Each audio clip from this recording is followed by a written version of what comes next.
senhor presidente da Assembleia Geral, Abdullah Shahid, senhor secretário-geral das Nações Unidas, Antônio Guterres, senhores chefes de Estado e de Governo e demais chefes de delegação, senhoras e senhores, é uma honra abrir novamente a Assembleia Geral das Nações Unidas. Venho aqui mostrar o Brasil diferente daquilo publicado em jornais ou visto em televisões. O Brasil mudou e muito depois que assumimos o governo.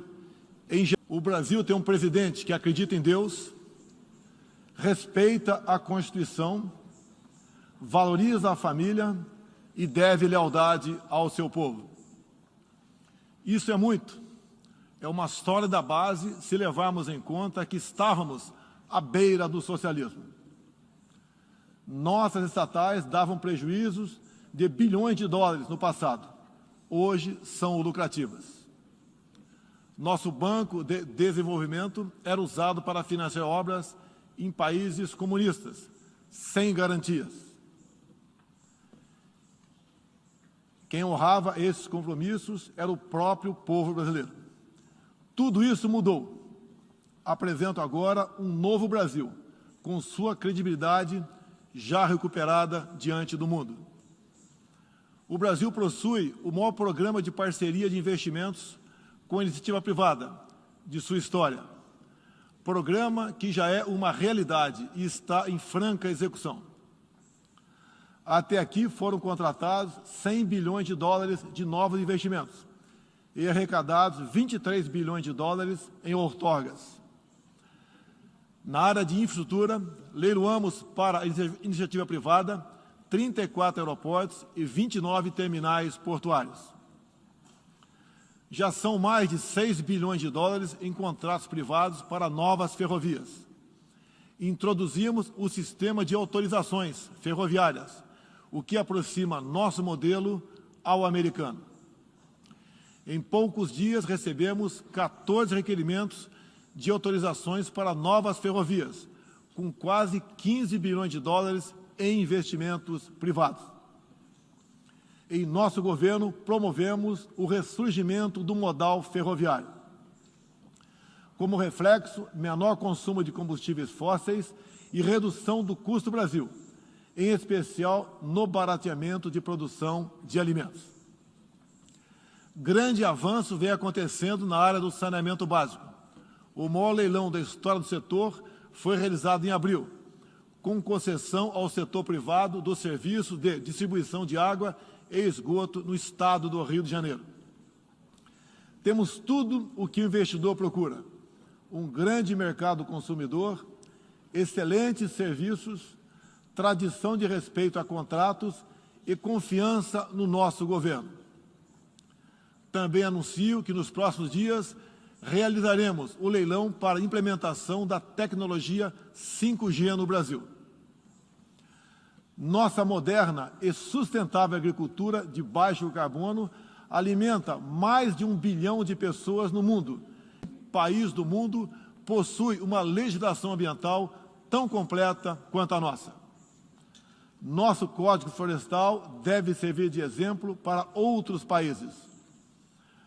O Brasil é um país com dimensões continentais, com grandes desafios ambientais.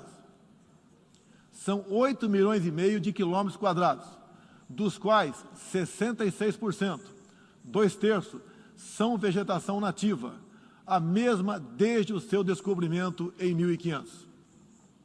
Somente no bioma amazônico, 84% da floresta está intacta, abrigando a maior biodiversidade do planeta. Lembro que a região amazônica equivale à área de toda a Europa Ocidental. Antecipamos de 2060 para 2050 o objetivo de alcançar a neutralidade climática. Os recursos humanos e financeiros destinados ao fortalecimento dos órgãos ambientais foram dobrados, com vistas a zerar o desmatamento ilegal. E os resultados desta importante ação já começaram a aparecer.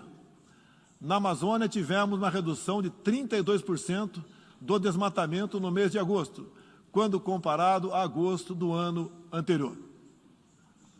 Qual país do mundo tem uma política de preservação ambiental como a nossa?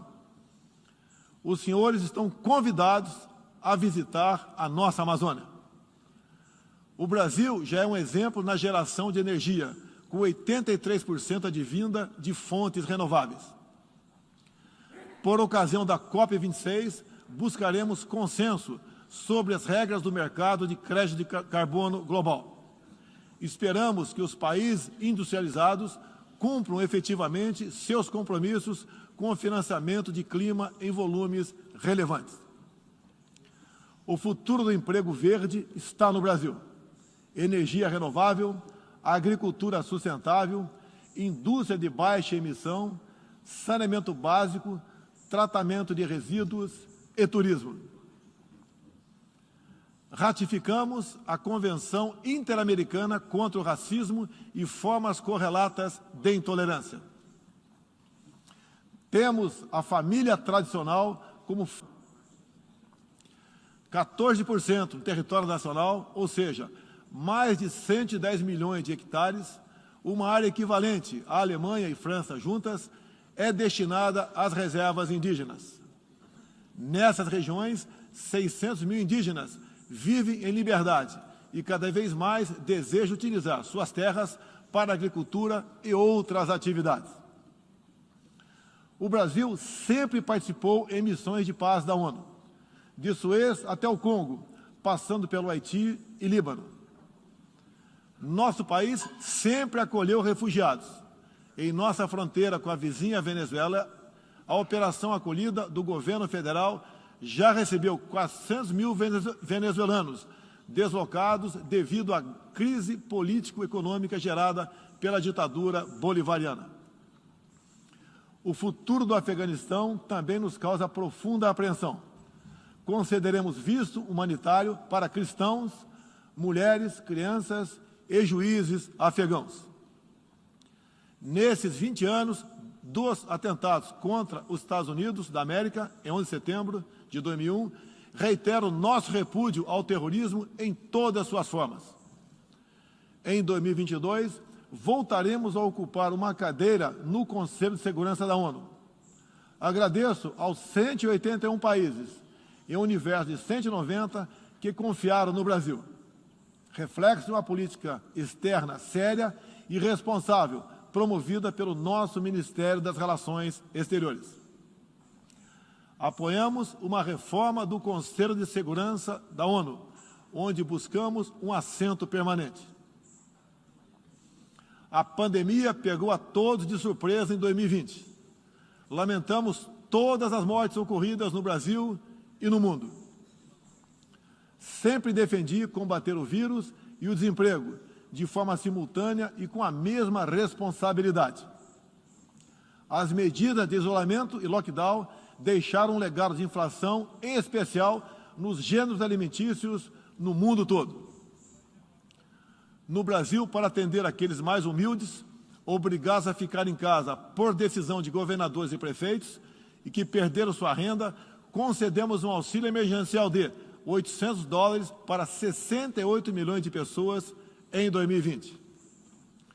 Lembro que terminamos 2020, ano da pandemia, com mais empregos formais do que em dezembro de 2019, graças às ações do nosso governo com programas de manutenção de emprego e renda que nos custaram cerca de 40 bilhões de dólares.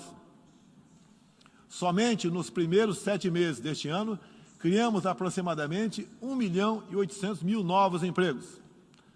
Lembro ainda que o crescimento para 2021 está estimado em 5%. Até o momento, o governo federal distribuiu mais de 260 milhões de doses de vacinas e mais de 140 milhões de brasileiros já receberam, pelo menos, a primeira dose, o que representa quase 90% adulta. 80% da população indígena também já foi totalmente vacinada. Até novembro, todos que escolheram ser vacinados no Brasil serão atendidos.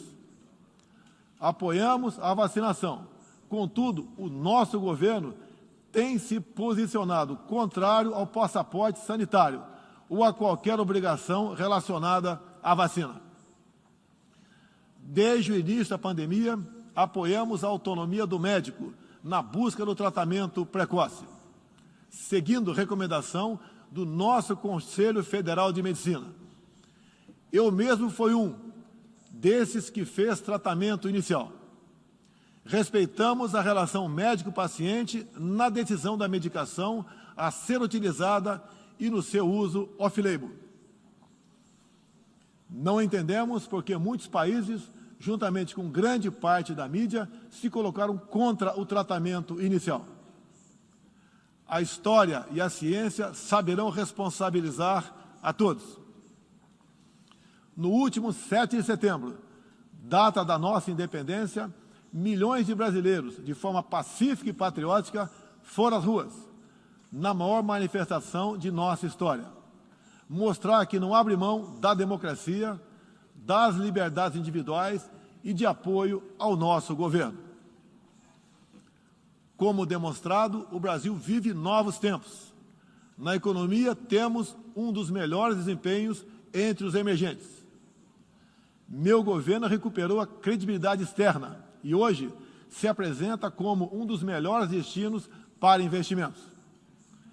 É aqui, nesta Assembleia Geral, que vislumbramos um mundo de mais liberdade, democracia, prosperidade e paz.